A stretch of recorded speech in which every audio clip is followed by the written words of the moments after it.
ಇವತ್ತು ಆರ್ಥಿಕ ಇಲಾಖೆಯ ಅನುಮತಿ ಅವಶ್ಯಕತೆ ಇಲ್ಲದೆ ಎಲ್ಲಾ ಹುದ್ದೆಗಳನ್ನು ಭರ್ತಿ ಮಾಡಬೇಕು ಅಂತ ಹೇಳಿ ತೀರ್ಮಾನ ಮಾಡಿದಂತದ್ದು ಕೋವಿಡ್ ನೆಪ ಒಡ್ಡಿ ಎಲ್ಲಾ ನೇಮಕಾತಿಗಳಿಗೆ ನೀವು ಇವತ್ತು ಸ್ಥಗಿತಗೊಳಿಸಿದ್ದೀರಿ. ಸ್ಥಗಿತಗೊಳಿಸಿ ನೇಮಕಾತಿ ಆಗುವಂತದ್ದಕ್ಕೂ ಅನೇಕ ರೀತಿಯಲ್ಲಿ ಬ್ರಹ್ಮಾಂಡ ಭ್ರಷ್ಟಾಚಾರ ಆಗಿ PSI ನೇಮಕಾತಿ ಇರ್ಬೋದು, KPTCL ನೇಮಕಾತಿ ಇರ್ಬೋದು, DCC ಬ್ಯಾಂಕ್ಗಳಲ್ಲಿ ಸಹಕಾರ ಸಂಸ್ಥೆಗಳ ನೇಮಕಾತಿ ಇರ್ಬೋದು, ಎಲ್ಲಾ ನೇಮಕಾತಿಗಳನ್ನು ಮಾರಿಕೊಂಡು ಇವತ್ತು ಇಡೀ ರಾಜ್ಯದ ಘನತೆ ಗೌರವ ಹಾಳು ಮಾಡುವಂತ ಕೆಲಸ ಆಯ್ತು.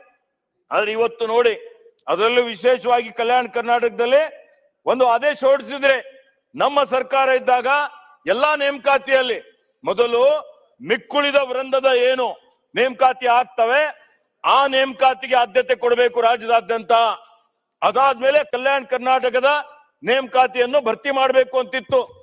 ಆ ಒಂದು ಸುತ್ತೋಲೆಯನ್ನು ಬದಲಾವಣೆ ಮಾಡಿ ನೀವೇನ್ ಮಾಡಿದ್ರೆ, ಇವತ್ತು ಮೆರಿಟ್ ಹೊಂದಿದ್ರು ಕಲ್ಯಾಣ ಕರ್ನಾಟಕದ ಅಭ್ಯರ್ಥಿಗಳಿಗೆ ಮಿಕ್ಕುಳಿದ ವೃಂದದಲ್ಲಿ ಆಯ್ಕೆಗೆ ಅವಕಾಶ ಹಿಂತೆಗೆತ ಮಾಡಿದ್ರಿ. ಇವತ್ತು ಹಿಂತೆಗೆತ ಯಾಕೆ ಮಾಡಿದ್ರಿ? ಯಾಕೆ ಅನ್ಯಾಯ ಮಾಡಿದ್ರಿ? ಮೀಸಲಾತಿ ಕೊಟ್ಟು ಏನು ಉದ್ದೇಶ ಆಯ್ತು? ಮೊನ್ನೆ ಒತ್ತಾಯ ಮಾಡಿದ್ಮೇಲೆ ಒಂದು 15 ದಿವಸ ಕೆಳಗಡೆ ಆ ಒಂದು ಸುತ್ತೋಲೆಯನ್ನು ಹಿಂಪಡೆದಿದ್ದೀರಿ. ಎದಕ್ಕೆ? ಇವತ್ತಿಗೂ ಸುಮಾರು 50,000 ಹುದ್ದೆಗಳು ಇವ್ರು ಲಿಖಿತವಾಗಿ ಹೇಳ್ತಾರೆ. ಪ್ರಶ್ನೆ ಕೇಳಿದ್ರು ವಿಧಾನಸಭೆಯಲ್ಲಿ ದಿನ ಒಂದು ಹೇಳಿಕೆಗಳು ಬರ್ತವೆ. ಒಂದ್ಸಲ ಕೇಳಿದ್ರೆ 25 ಅಂತಾರೆ, ಮತ್ತೊಂದ್ಸಲ 35 ಅಂತಾರೆ. ನನ್ನ ಪ್ರಕಾರ, ನಾನು ಅಧ್ಯಯನ ಮಾಡಿದ ಪ್ರಕಾರ 50,000 ಸರ್ಕಾರಿ ನೌಕರಿ ಹುದ್ದೆಗಳು ಖಾಲಿ ಇದೆ.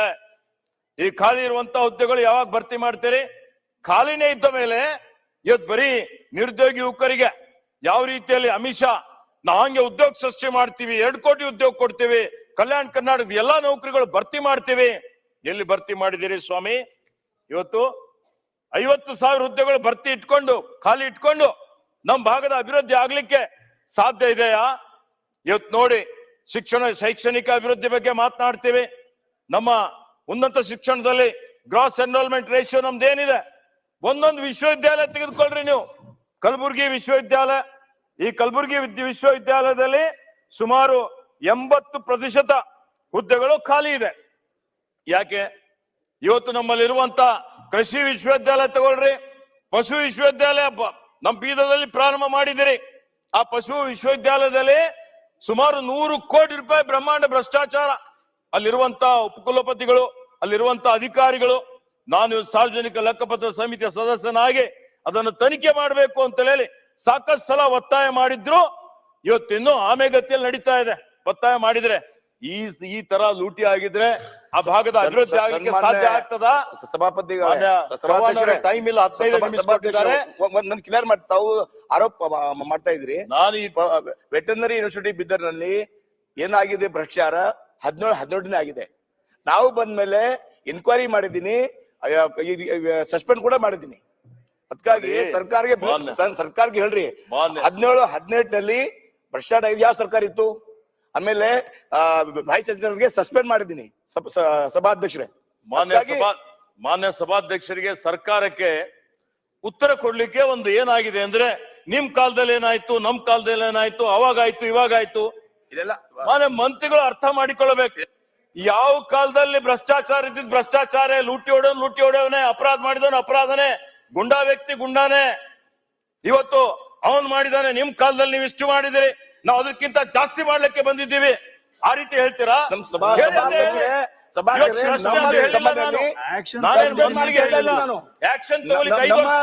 ಸರ್ಕಾರ ಅಸತ್ಯ ಇದೆಯಾ? 100 ಕೋಟಿ ರೂಪಾಯಿ ತರ್ತಾ ಇದ್ದೀನಿ. ಎನ್ಕ್ವೈರಿ ಮಾಡಿ ಸಸ್ಪೆಂಡ್ ಗುರ್ತಿದೆ. ಸಸ್ಪೆಂಡ್ ಯಾಕಾಯ್ತು ಅಂತ ಅದನ್ನು ಹೇಳ್ತೀನಿ. ಅದಕ್ಕೆ ಇವತ್ತು ಯಾವ ರೀತಿಯಲ್ಲಿ ವಿಶ್ವವಿದ್ಯಾಲಯದಲ್ಲಿ ಎಂತ ವೈಸ್ ಚಾನ್ಸಲರ್ಗಳ ನೇಮಕಾತಿ ನಡೀತಾ ಇದೆ, ಅಲ್ಲಿ ಯಾವ ರೀತಿಯಲ್ಲಿ ವ್ಯವಹಾರ ನಡೀತಾ ಇದೆ, ಶಿಕ್ಷಣದ ಗುಣಮಟ್ಟ ಹೆಚ್ಚಿಗೆ ಮಾಡ್ಲಿಕ್ಕೆ ಸಾಧ್ಯ ಇದೆಯಾ?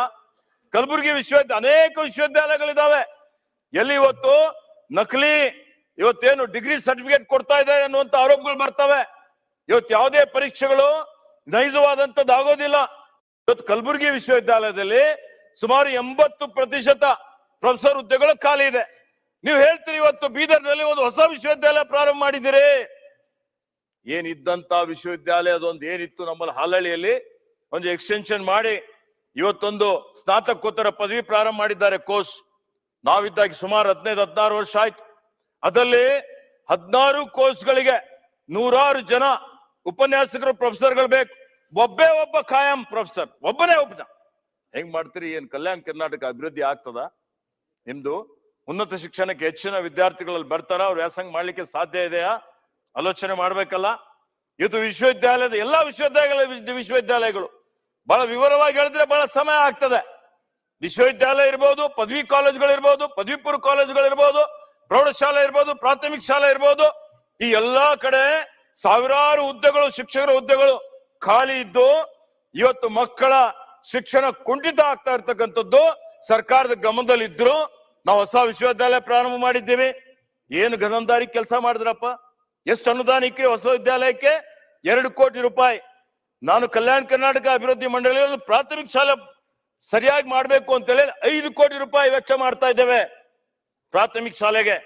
ಆದ್ರೆ ವಿಶ್ವವಿದ್ಯಾಲಯಕ್ಕೆ 2 ಕೋಟಿ ಕೊಟ್ಟು ಇವತ್ತು ನಾವು ಹೊಸ ವಿಶ್ವವಿದ್ಯಾಲಯ ಸ್ಥಾಪನೆ ಮಾಡ್ತಾ ಇದ್ವಿ. ಏನ್ ಮಾಡ್ತಾ ಇದ್ದೀರಿ? ಇದ್ದ ವಿಶ್ವವಿದ್ಯಾಲಯಕ್ಕೂ ಯಾವುದೇ ರೀತಿಯ ಮೂಲ ಸೌಕರ್ಯ ಕೊಡ್ತಾ ಇಲ್ಲ, ಇದ್ದಂತ ಹುದ್ದೆಗಳು ಭರ್ತಿ ಮಾಡ್ತಾ ಇಲ್ಲ. ಇವತ್ತು ಇಂಥದ್ರಲ್ಲಿ ಆ ಭಾಗದಲ್ಲಿ ಶಿಕ್ಷಣದಲ್ಲಿ ಹೆಚ್ಚಿನ ಪ್ರಗತಿ ಆಗ್ಲಿಕ್ಕೆ ಸಾಧ್ಯ ಇದೆಯಾ? ಕಂಪ್ಯೂಟರ್ ಕಲಿಕೆಯಲ್ಲಿ ಸಮಸ್ಯೆ ಇದೆ. ಅಲ್ಲಿರುವಂತದ್ದು ಅನೇಕ ರೀತಿಯಲ್ಲಿ ನಾವು ನೋಡ್ತಾ ಇದ್ದೇವೆ. ಎಲ್ಲಾ ರೀತಿಯಲ್ಲಿ ವಿಜ್ಞಾನದಲ್ಲಿ, ಇಂಗ್ಲಿಷ್ ನಲ್ಲಿ, ಎಲ್ಲಾ ಕೋರ್ಸ್ಗಳಲ್ಲಿ ಹೆಚ್ಚಿಗೆ ಮಾಡ್ಬೇಕಲ್ಲ. ಇವತ್ತು ಖಾಸಗಿ ಏನ್ ಶಾಲೆಗಳಿದಾವೆ, ಹೈಕೋರ್ಟ್ದು ಏನು ನಿರ್ದೇಶನ ಇದೆ ಅಂತೇಳಿ ಹೇಳಿ ಇವತ್ತು ಖಾಸಗಿ ಶಾಲೆಗಳಿಗೆ ಪರವಾನಗಿ ನವೀಕರಣ ಮಾಡ್ಲಿಕ್ಕೂ 16 ಸಲ ಹೋಗ್ಬೇಕು. ಆ ಫೈರ್ ಪರ್ಮಿಷನ್ ತೆಗೆದುಕೊಳ್ಳಲಿಕ್ಕೆ ಸುಮಾರು ಲಂಚ ಕೊಡದೆ ಏನೂ ಮಾಡಂಗಿಲ್ಲ ಅಂತೇಳಿ ಹೇಳಿ ಅವ್ರು ಸ್ವತಃನೇ ಖಾಸಗಿ ಸಂಸ್ಥೆ ಅಧ್ಯಕ್ಷರುಗಳು ಇವತ್ತು ಸರ್ಕಾರಕ್ಕೆ ಪತ್ರ ಬರೆದು ಗಮನಕ್ಕೆ ತಂದ್ರು. ಏನ್ ಆಕ್ಷನ್ ಆಯ್ತು? ಇವತ್ತು ಆಲೋಚನೆ ಮಾಡಿ. ಇವತ್ತು ಯಾವ ರೀತಿಯಲ್ಲಿ ಕಲ್ಯಾಣ ಕರ್ನಾಟಕವನ್ನು ಕಡೆಗಣಿಸಲಾಗಿದೆ ಹೇಳಿ. ಇವತ್ತು ಎಷ್ಟು ದಿವಸದಲ್ಲಿ ನೀವು ಕಲ್ಯಾಣ ಕರ್ನಾಟಕದ ಖಾಲಿ ಇರುವಂತ ಎಲ್ಲಾ ಸರ್ಕಾರಿ ಹುದ್ದೆಗಳನ್ನು ಭರ್ತಿ ಮಾಡ್ತೀರಿ ಅನ್ನುವಂಥದ್ದು ಈಗಂತೂ ಸಮಯನೇ ಮುಗ್ದೋಗಿದೆ. ಇದರ ಅರ್ಥ ಏನಾಗಿದೆ? ಸಂಪೂರ್ಣ ಕಡೆಗಣಿಸಲಾಗಿದೆ. ಒಪ್ಕೊಳ್ಬೇಕು ಸರ್ಕಾರ. ಹೌದು, ನಾವು ಘೋರ ಅನ್ಯಾಯ ಮಾಡಿದ್ದೇವೆ, ಕಲ್ಯಾಣ ಕರ್ನಾಟಕಕ್ಕೆ ಸಂಪೂರ್ಣವಾಗಿ ನಿರ್ಲಕ್ಷ್ಯ ಮಾಡಿದ್ದೇವೆ ಅಂತ ಹೇಳಬೇಕು. ಅದಕ್ಕೆ ಮಾನ್ಯ ಸಭಾಧ್ಯಕ್ಷರೇ, ಯಾವ ರೀತಿಯಲ್ಲಿ ಆ ಭಾಗದಲ್ಲಿ ಆರೋಗ್ಯದ ಇಲಾಖೆ ತೆಗೆದುಕೊಳ್ಳಿ. ಇವತ್ತು ನಮ್ಮ ಭಾಗದಲ್ಲಿ ಬೀದರ್ ಇದೆ. ಸುಮಾರು ಸಲ ನಾನು ಇದೇ ಇವತ್ತು ಅಧಿವೇಶನದಲ್ಲಿ ನಾನು ಚರ್ಚೆ ಮಾಡಿದ್ದೇನೆ. ಬೀದರ್ ವೈದ್ಯಕೀಯ ವಿಜ್ಞಾನ ಸಂಸ್ಥೆ, ಆ ಸಂಸ್ಥೆಯ ಪರಿಸ್ಥಿತಿ ಏನಿದೆ? ಆ ಬೀದರ್ನಲ್ಲಿ ಇವತ್ತು ಯಾರಿಗಾದ್ರೂ ಹೃದ್ರೋಗದ ಸಮಸ್ಯೆ ಆಯ್ತು ತಕ್ಷಣವೇ ಅಂದ್ರೆ ಸಾಯದ್ ಬಿಟ್ರೆ ಬೇರೆ ಗತಿನೇ ಇಲ್ಲ. ಯಾಕೆ ಅಂತ ಹೇಳಿದ್ರೆ ನಾವು 2017-18ರಲ್ಲಿ ನಾನು ಉಸ್ತುವಾರಿ ಮಂತ್ರಿ ಇದ್ದ. 6-7 ಕೋಟಿ ರೂಪಾಯಿಯಲ್ಲಿ ಒಂದು ಕ್ಯಾತ್ ಲ್ಯಾಬ್ ಪ್ರಾರಂಭ ಮಾಡಬೇಕು ಅಂತ ಹೇಳಿ ಹಣ ರಿಲೀಸ್ ಮಾಡಿಸಿದೆ. ಹಣ ಹಾಗೆ ಇದೆ, ಇವತ್ತಿಗೂ ಇದೆ. ಇವತ್ತಿಗೂ ಹಣ ಇವತ್ತು ಕ್ಯಾತ್ ಲ್ಯಾಬ್ಗಾಗಿ ಇಕ್ಕಿದ್ದೇವೆ. ಇದು ನಾನು ಆರೋಗ್ಯ ಇಲಾಖೆಯ ಮಂತ್ರಿಯವ್ರ ಗಮನಕ್ಕೂ ಇದೆ, ಇದು ಪ್ರಧಾನ ಕಾರ್ಯದರ್ಶಿಯವ್ರ ಗಮನಕ್ಕೂ ಇದೆ. 16 ಸಲ ಅಧಿವೇಶನದಲ್ಲೂ ಚರ್ಚೆ ಮಾಡಿದ್ದೇವೆ. ಆದರೆ ನಿಮ್ಗೆ ಇಚ್ಛಾಶಕ್ತಿ ಇದೆಯಾ? ಅಲ್ಲಿರುವಂತ ಜನ ಇವತ್ತು ಹಾರ್ಟ್ ಅಟ್ಯಾಕ್ ಆಗಿ ಸಾತ್ರೆ ಪರವಾಗಿಲ್ಲ, ಯಾರು ಕ್ಯಾರೆ ಅನ್ನೋರಿಲ್ಲ, ಯಾರು ಕೇಳೋರಿಲ್ಲ. ಯಾಕೆ ನೀವು ಕ್ಯಾತ್ ಲ್ಯಾಬ್ ಪ್ರಾರಂಭ ಮಾಡಿಲ್ಲ? 4 ವರ್ಷದಿಂದ ಇವತ್ತು ಸುಮ್ನೆ ಕಾಯ್ತಾ ಯಾಕೆ ಕೂತಿದ್ದೀರಿ? ನಮ್ ಜನರಿಗೆ ಉತ್ತರ ಕೊಡಿ. ಇವತ್ತು ಯಾವ ಬರ್ನ್ ಸೆಂಟರ್ ಇದೆಯಾ? ನೆಫ್ರಾಲಜಿ ಸೆಂಟರ್ ಇದೆಯಾ? ಸೂಪರ್ ಸ್ಪೆಷಾಲಿಟಿ ಇದೆಯಾ? ಕನಿಷ್ಠ ಒಂದು ತುರ್ತು ಏನಾದ್ರೂ ಅಪಘಾತಗಳಾದ್ರೆ ಇವತ್ತು ನ್ಯೂರಾಲಜಿ ಆದ್ರೂ ಪ್ರಾರಂಭ ಮಾಡುವಂಥದ್ದು, ಟ್ರಾಮಾ ಸೆಂಟರ್ ಆದ್ರೂ ಪ್ರಾರಂಭ ಮಾಡುವಂಥದ್ದು. ಒಂದು ಜಿಲ್ಲಾ 20 ಲಕ್ಷ ಜನಸಂಖ್ಯೆ ಇದೆ. ಎಲ್ಲಿಗೆ ಹೋಗ್ಬೇಕು ಅವರು? ಬಡವರು ಎಲ್ಲಿ ಹೋಗ್ಬೇಕು? ಹೈದರಾಬಾದ್ಗೆ ಹೋಗ್ಬೇಕು, ಬಾಂಬೆಗೆ ಹೋಗ್ಬೇಕು, ಪೂನಾಗೆ ಹೋಗ್ಬೇಕು, ಸೋಲಾಪುರಕ್ಕೆ ಹೋಗ್ಬೇಕು. ಅಲ್ಲಿರುವಂತದ್ದು ಅಲ್ಲಿ 150 ಹಾಸಿಗೆಯ ಒಂದು 150 ವಿದ್ಯಾರ್ಥಿಗಳ ಪ್ರವೇಶ ಮಾಡಿದಿರಿ.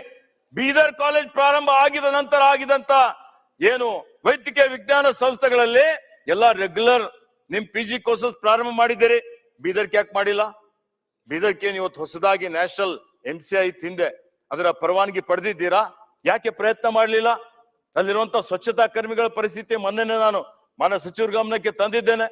ಇವತ್ತು ಯಾವ ರೀತಿಯಲ್ಲಿ ನೀವು ಇವತ್ತು ಕಟ್ಟಡಗಳ ನಿರ್ಮಾಣ ಆಗ್ತಾ ಇದೆ, ಆ ಕಟ್ಟಡಕ್ಕೆ ಬೇಕಾಗುವಂತ ಏನು ಸೌಲಭ್ಯ ಬೇಕು, ಉಪಕರಣಗಳು ಬೇಕು, ಸಿಬ್ಬಂದಿ ಬೇಕು. ಸಿಬ್ಬಂದಿಗಳಿಗೆ ಇವತ್ತು ಮಂಜೂರಾತಿ ಮಾಡ್ತಾ ಇದ್ದೀರಾ? ಇಂಜಿನಿಯರಿಂಗ್ ಕಾಲೇಜ್ ನಾವಿದ್ದಾಗ ಪರವಾನಗಿ ಕೊಟ್ಟಿವಿ, ಅಲ್ಲಿ ಮೊನ್ನೆ ಇಂಜಿನಿಯರಿಂಗ್ ಕಾಲೇಜ್ ಪ್ರಾರಂಭ ಆಗಿದೆ. ಆದ್ರೆ ಆ ಒಂದು ತಾಂತ್ರಿಕ ಮಹಾವಿದ್ಯಾಲಯದಲ್ಲಿ ಒಂದೇ ಒಂದು ಖಾಯಂ ಹುದ್ದೆ ಇದೆಯಾ? ಖಾಯಂ ಹುದ್ದೆ ಇರದೆ ಪ್ರವೇಶ ತೆಗೆದುಕೊಳ್ತಾ ಇದ್ದೀರಿ. ಯಾವ ರೀತಿಯಲ್ಲಿ ವಿದ್ಯಾಭ್ಯಾಸ ಮಾಡಿಸ್ತೀರಿ ನೀವು ಮಕ್ಕಳಿಗೆ? ಇವತ್ತು ಉತ್ತರ ಕೊಡ್ಬೇಕಲ್ಲ ಬೀದರ್ ಜಿಲ್ಲೆ ಜನರಿಗೆ. ಯಾವ ರೀತಿಯಲ್ಲಿ ಏನು ಇವತ್ತು ಇಂಥದ್ದು ಈ ರೀತಿಯ ಏನು ತಾರತಮ್ಯ, ಈ ರೀತಿಯಲ್ಲಿ ಏನು ಘೋರ ಅನ್ಯಾಯ ಕಲ್ಯಾಣ ಕರ್ನಾಟಕದ ಜನರಿಗೆ ನಡೀತಾ ಇದೆ. ಇದು ಸರ್ಕಾರ ಹೌದು ನಾವು ತಪ್ಪು ಮಾಡಿದೀವಿ ಅನ್ನೋಂತ ಮಾತು ಸದನದಲ್ಲಿ ಹೇಳ್ಬೇಕು ಅನ್ನೋಂತ ಒತ್ತಾಯವನ್ನು ನಾನು ಮಾಡ್ತಾ ಇದ್ದೇನೆ. ಇವತ್ತು ಹಿಂದೇನು ನಮ್ಮ ಅನೇಕ ಬೇಡಿಕೆಗಳಿದ್ದು, IITL ರಾಯಚೂರು ಪ್ರಾರಂಭ ಮಾಡಬೇಕು, ರೈಲ್ವೆ ವಿಭಾಗೀಯ ಕಚೇರಿ ಮಾಡಬೇಕು, ಜವಳಿ ಪಾರ್ಕ್ ಮಾಡಬೇಕು, ಘೋಷಣೆ ಮಾಡಿದ್ದೀರಾ? ಇವತ್ತು ನವೀಕರಿಸಬಹುದಾದ ಇಂಧನ ಪ್ರಾದೇಶಿಕ ಕಚೇರಿ ಮಾಡಬೇಕು ಅಂತ ಕೇಳಿದ್ದೇವೆ. ಆಹಾರ ಪ್ರಯೋಗಾಲಯ, ದೂರದರ್ಶನ ಕೇಂದ್ರ, ನಿಮ್ಸ್, ಏಮ್ಸ್, IIT, ತೊಗರಿ ತಂತ್ರಜ್ಞಾನ ಪಾರ್ಕ ಇವೆಲ್ಲವೂ ಕಲಬುರಗಿಯಿಂದ ನಮ್ಮ ಭಾಗದಿಂದ ಎತ್ತಂಗಡಿ ಮಾಡಿಬಿಟ್ಟಿದ್ದೀರಿ.